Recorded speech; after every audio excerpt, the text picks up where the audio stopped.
Assalamualaikum warahmatullahi wabarakatuh. Selamat siang dan salam sejahtera untuk kita semua. Halo teman pemilih, saat ini Anda kembali menyaksikan podcast KPU Kabupaten Halmahera Utara bersama saya, Aprianti Maskur. Saat ini kami telah menghadirkan narasumber yang dalam hal ini juga merupakan pimpinan KPU Kabupaten Halmahera Utara. Saat ini sudah hadir bersama kita Bapak Abdul Jalil selaku Ketua KPU Kabupaten Halmahera Utara. Selamat siang Bapak. Selamat siang. Apa kabar nih Pak? Alhamdulillah luar biasa sehat. Wah, Masya Allah, Alhamdulillah baik ya Pak. Ini kan perdana nih Pak, Bapak tampil di podcast KPU Halmahera Utara. Saya boleh minta tanggapan Bapak nggak tentang pelaksanaan podcast hari ini? Silakan Bapak. Iya, luar biasa hari ini kesempatan yang baik ini KPU Halmahera Utara sudah memiliki salah satu sarana media publikasi yakni podcast KPU Halmahera Utara.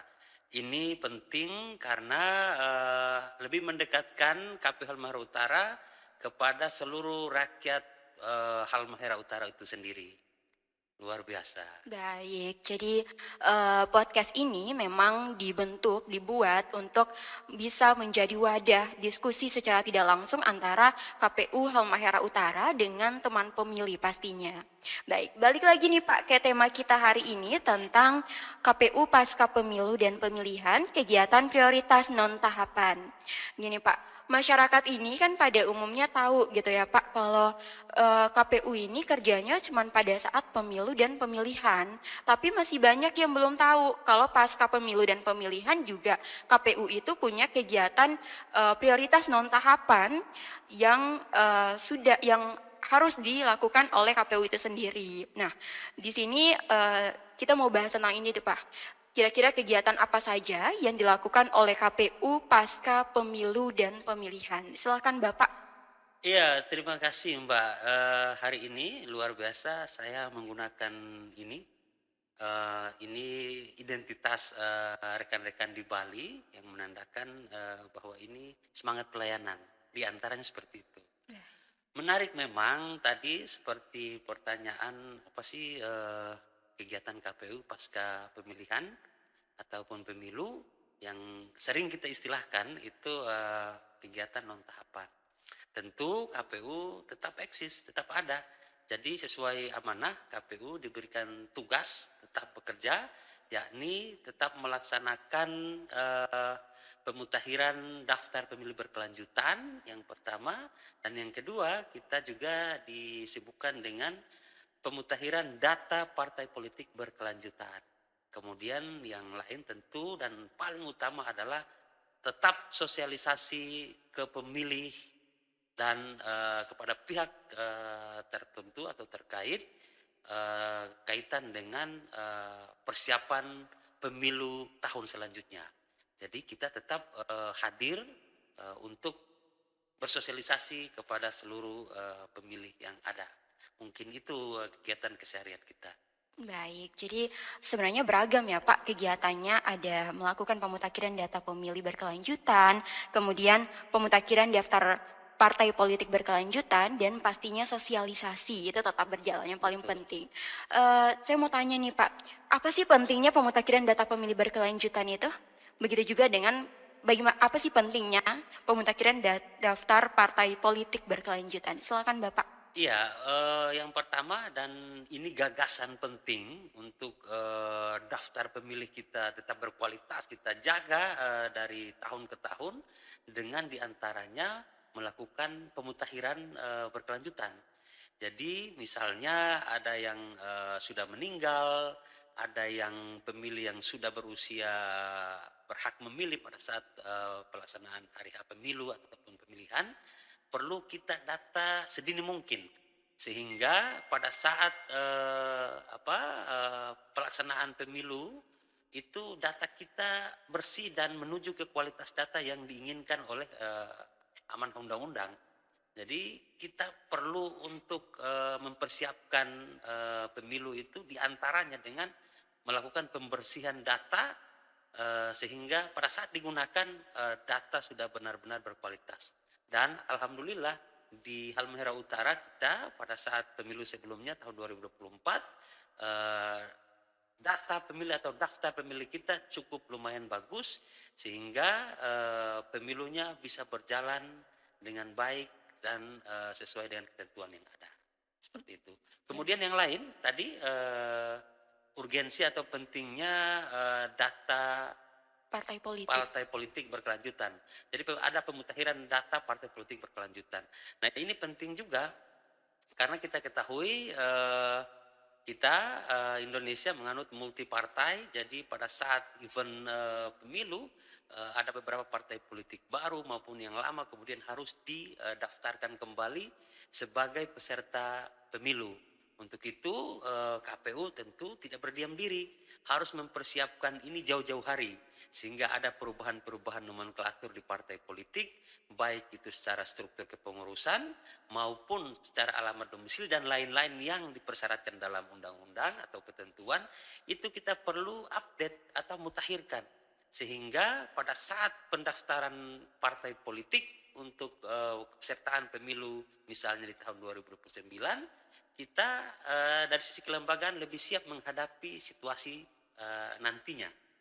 Itu urgensi kaitan dengan pemutakhiran data partai politik berkelanjutan. Baik, jadi sangat penting ya Pak, kita harus melakukan Penting. pemutakhiran data baik itu daftar pemilih berkelanjutan maupun partai politik. Karena itu memang semuanya penting bagi pelaksanaan pemilu dan pemilihan selanjutnya. Satu lagi, nah ini karena KPU kami dalam rangka memutakhirkan itu banyak proses yang harus dilalui.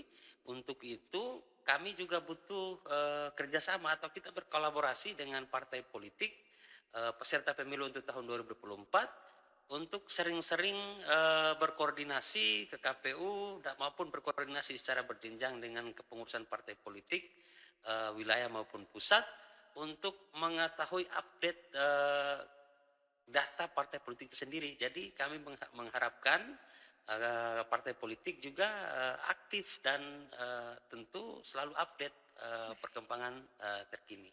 Baik, oke, terima kasih Bapak. Jadi kesimpulannya, pasca pemilu dan pemilihan sekalipun, KPU itu tetap punya kegiatan prioritas non tahapan. Salah satunya tadi ada melakukan pemutakhiran data pemilih berkelanjutan, kemudian pemutakhiran daftar partai politik berkelanjutan, dan sudah pastinya melakukan sosialisasi. Nah, itu yang penting, Mbak. Sosialisasi itu yang tentunya ini merupakan kolaborasi kita bersama. Jangan biarkan KPU kami sendirian untuk bergerak, tapi kami juga menghimbau untuk pada seluruh stakeholder, para pihak-pihak terkait, baik itu instansi maupun masyarakat, untuk sering-sering ataupun senantiasa melakukan update karena dalam event atau pelaksanaan pemilu, semua pihak yang ada di Republik ini dilibatkan. Jadi kami juga tentu akan ada roadshow, akan ada sosialisasi, event-event, ada kegiatan-kegiatan kecil.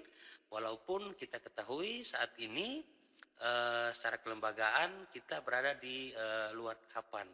Nah ini tentu kita dengan luar biasa semangat dan jerih payah untuk tetap melaksanakan kegiatan-kegiatan sosialisasi yang memang dibutuhkan pada saat pelaksanaan pemilu nanti. Baik, berbicara tentang sosialisasi nih Pak, podcast ini juga bisa menjadi media sosialisasinya kita ya Pak? Betul sekali, di antaranya ini kreativitas ataupun pikiran-pikiran berkembang dalam situasi yang non tahapan ini. Media yang paling efektif adalah diantaranya kita melakukan sosialisasi melalui podcast, melalui saluran sosial media kita yang sudah buat. Nah ini karena memang kita ketahui saat ini misalnya seluruh masyarakat Indonesia itu sudah terkoneksi oleh internet, sehingga ini memudahkan kita untuk tetap hadir di tengah-tengah masyarakat melalui saluran-saluran semacam podcast ini. Baik, jadi ini sangat bermanfaat sebenarnya.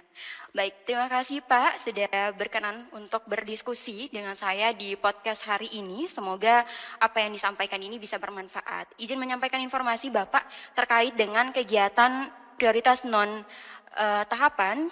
terkait dengan pemutakhiran data pemilih berkelanjutan, itu KPU Halmahera Utara sendiri sudah mengupdate untuk triwulan kedua tahun 2025, yang mana masyarakat Halmahera Utara sudah bisa mengaksesnya melalui sosial media KPU Kabupaten Halmahera Utara. Bisa melalui akun Facebook ya Pak? Betul. Baik, jadi silakan diakses untuk melihat perkembangan dari pemutakhiran data pemilih berkelanjutan. Baik, terima kasih Bapak sudah berkenan untuk hadir di podcast hari ini. Semoga Sama-sama. apa yang kita sampaikan hari ini bisa bermanfaat bagi kita semua, bagi KPU Halmahera Utara, terkhususnya bagi teman pemilih.